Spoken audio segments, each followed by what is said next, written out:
Praise the lord. ఆదికాండము మొదటి అధ్యాయము 20-23 వచనాల వరకు. దేవుడు జీవము కలిగి చలించు వాటిని జలములు సమృద్ధిగా పుట్టించును గాకనియు, పక్షులు భూమిపైని ఆకాశ విశాలములో ఎగురును గాకనియు పలికెను. దేవుడు జలములలో వాటి జాతి ప్రకారము జలములు సమృద్ధిగా పుట్టించిన మహామత్స్యములను, జీవము కలిగి చలించు వాటన్నిటినీ, దాని జాతి ప్రకారము రెక్కలు గల ప్రతి పక్షిని సృజించెను. అది మంచిదని దేవుడు చూచెను. దేవుడు మీరు ఫలించి అభివృద్ధి పొంది సముద్ర జలములలో నిండియుండుడనియు, పక్షులు భూమి మీద విస్తరించును గాకనియు వాటిని ఆశీర్వదించెను. అస్తమయమును ఉదయమును కలుగగా 5వ దినమాయెను. దేవుడు చేసిన సృష్టిలో 5వ రోజున ఒక కొత్త దశ ప్రారంభమైంది. మొదటి 4 రోజులలో జీవులు నివసించటానికి అవసరమైన వెలుగు, ఆకాశము, భూమి, సముద్రాలు, వృక్షాలు, సూర్యుడు, చంద్రుడు, నక్షత్రాలను సిద్ధం చేసిన దేవుడు ఇప్పుడు ఆ సిద్ధపరిచిన ప్రపంచాన్ని జీవులతో నింపటం ప్రారంభించాడు. సముద్రాలను అనేక రకాల జలచరాలతోనూ, ఆకాశాన్ని పక్షులతోనూ నింపి తన సృష్టి వైభవాన్ని మరింత స్పష్టంగా ప్రత్యక్షపరిచాడు. ఈ సంఘటన ద్వారా దేవుడు ఏ పనిని అనుకోకుండా చేయడని, ప్రతీది క్రమబద్ధంగా జ్ఞానంతో పరిపూర్ణమైన ప్రణాళిక ప్రకారమే చేస్తాడని మనం గ్రహించవచ్చు. ముందుగా నివసించటానికి అనుకూలమైన వాతావరణాన్ని సిద్ధం చేసి ఆ తరువాత అందులో జీవులను ఉంచాడు. ఇది దేవుని జ్ఞానానికి అద్భుతమైన నిదర్శనం.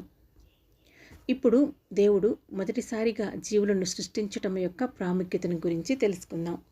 ఆదికాండము మొదటి అధ్యాయము 20-23 వచనాలలో మొదటిసారిగా జీవము గల సృష్టి మనకు కనిపిస్తుంది. ఇది జీవానికి మూలము దేవుడేనని తెలియజేస్తుంది. మానవుడు ఎన్నో విషయాలను తయారు చేయగలడు, కానీ జీవాన్ని సృష్టించలేడు. జీవాన్ని ఇవ్వగల అధికారం ఒక్క దేవునికే ఉంది. ప్రతి జీవి దేవుని చేతి పని. అందుకే ప్రతి జీవి విలువైనది. అది చిన్న చేపైనా, పెద్ద తిమింగలమైన, చిన్న పక్షి అయినా, గద్ద అయినా, ప్రతి జీవి దేవుని సృజనాత్మక శక్తికి సాక్ష్యంగా నిలుస్తుంది. ఈ సంఘటన మన జీవితానికి ఒక గొప్ప పాఠాన్ని నేర్పుతుంది. దేవుడు మన జీవితంలో కూడా ముందుగా మార్గాన్ని సిద్ధం చేసి తర్వాత తన ఉద్దేశాన్ని నెరవేరుస్తాడు. కొన్నిసార్లు దేవుడు ఆలస్యం చేస్తున్నట్లు మనకు అనిపిస్తుంది, కానీ మనం గ్రహించలేని సత్యం ఏమిటంటే ఆయన మన కొరకు అవసరమైన పరిస్థితులను సిద్ధం చేస్తున్నాడు. అందుకే ఆయన సమయం మనకు ఆలస్యంగా అనిపించినా అది ఎప్పుడూ పరిపూర్ణమైనదే. కాబట్టి దేవుని సమయాన్ని నమ్మి సహనంతో ఎదురు చూడటం నిజమైన విశ్వాసి లక్షణం. ఇప్పుడు 20వ వచనాన్ని గమనిస్తే దేవుడు జీవము కలిగి చలించు వాటిని జలములు సమృద్ధిగా పుట్టించును గాక అని పలికాడు. ఈ వాక్యాన్ని చదివినప్పుడు ఒక గొప్ప ఆత్మీయ సత్యం మనకు కనిపిస్తుంది. దేవుడు జలములు సమృద్ధిగా జీవులను పుట్టించును గాక అని పలికినప్పుడు స్వతహాగా సృష్టించే శక్తి లేని జలాలు కూడా దేవుని వాక్కుకు లోబడి అనేక జీవులను ఉత్పత్తి చేశాయి. ఇక్కడ శక్తి జలాల్లో లేదు, శక్తి దేవుని వాక్కులో ఉంది. ఈ వచనం దేవుని వాక్కు యొక్క అపారమైన శక్తిని మనకు తెలియజేస్తుంది. నేడు మీ జీవితంలో వ్యాధితో బలహీనమైన శరీరం ఉండవచ్చు, మూసుకుపోయిన అవకాశాలు ఉండవచ్చు, జీవనాధారం లేని పరిస్థితులు ఉండవచ్చు, పరిష్కారం కనిపించని సమస్యలు ఉండవచ్చు. వాటికి స్వతహాగా మార్పును కలిగించే శక్తి లేకపోవచ్చు, కానీ శక్తి పరిస్థితుల్లో లేదు, దేవుని వాక్కులో ఉంది. దేవుని వాక్కు మీ జీవితంలోకి వచ్చినప్పుడు నిర్జీవంగా కనిపించిన పరిస్థితులే దేవుడు ఉద్దేశించిన ఆశీర్వాదాన్ని ఉత్పత్తి చేయడం ప్రారంభిస్తాయి. కాబట్టి పరిస్థితులను చూసి నిరాశపడకండి, దేవుని వాక్కును నమ్మండి. ఆయన పలికినప్పుడు అసాధ్యమైనది సాధ్యమవుతుంది. ఆదిలో తన వాక్కు ద్వారా సృష్టిని ఉనికిలోకి తీసుకువచ్చిన దేవుడు నేడు పరిశుద్ధాత్మ ద్వారా మనలో పనిచేస్తున్నాడు. ఆయన వాక్యము పరిశుద్ధ గ్రంథంలో లిఖించబడి మనకు అందుబాటులో ఉంది. ఆయనను హృదయపూర్వకంగా వెతికే వారికి ప్రత్యక్షమయ్యే దేవుడు. సృష్టిలో తన వాక్కు ద్వారా అసాధ్యాన్ని సాధ్యం చేసిన ఆయన నేడు కూడా తన వాక్కు మరియు పరిశుద్ధాత్మ ద్వారా మన జీవితాలలో మార్పును, పునరుద్ధరణను, ఆశీర్వాదాన్ని కలుగజేయగల సమర్థుడు. అయితే దేవుడు జీవులను సృష్టించటమే కాదు, అవి ఫలవంతంగా అభివృద్ధి చెంది ఆయన నిర్ణయించిన ఉద్దేశాన్ని నెరవేర్చాలని కూడా కోరుకున్నాడు. అందుకే చూడండి 22వ వచనంలో వాటిని ఆశీర్వదిస్తూ, మీరు ఫలించి అభివృద్ధి పొంది సముద్ర జలములలో నిండియుండుడనియు పక్షులు భూమి మీద విస్తరించును గాక అని పలికాడు. ఫలించుడి విస్తరించుడి అనే ఆశీర్వాదం యొక్క ఆత్మీయ అర్థం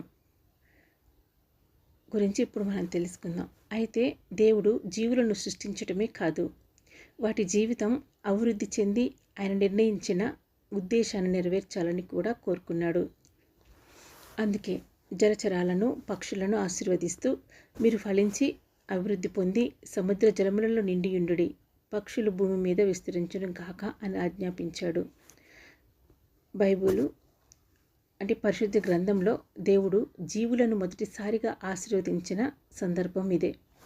ఈ ఆశీర్వాదం కేవలం సంఖ్యలో పెరగటాన్ని మాత్రమే సూచించదు, కానీ దేవుడిచ్చిన జీవం కొనసాగాలని, ఆయన సృష్టి తన ఉద్దేశాన్ని నెరవేర్చాలని కూడా సూచిస్తుంది.